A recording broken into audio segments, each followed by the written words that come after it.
What's good, everybody? What's great, everybody? Welcome to Moriah's Moves. This week, our mini Bible study verse comes from 1 Corinthians 6:11, and it goes like this.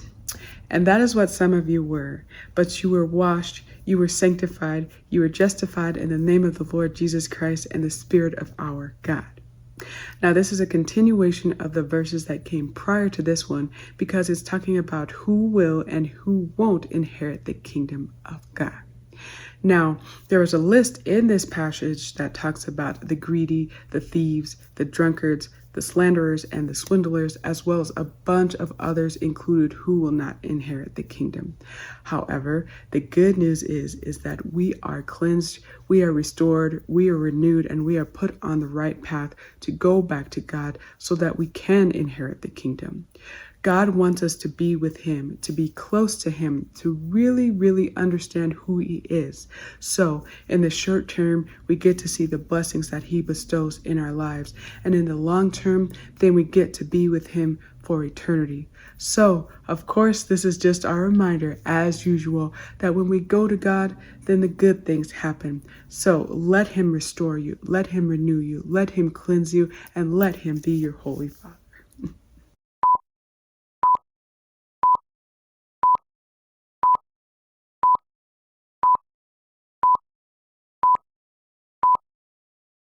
I know a place where we can go to lay the troubles down, meeting your soul.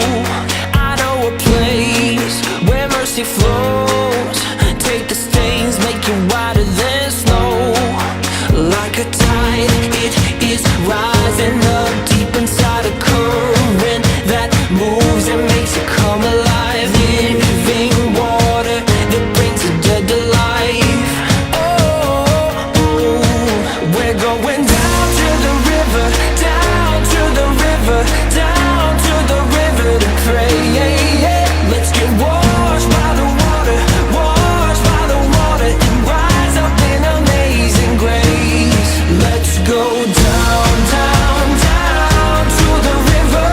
You will leave change. Let's go down, down, down to the river. Never the same. I've seen it move in my own life. Took me from dusty roads into paradise. All of my dirt, all of my shame, drowned in the stream.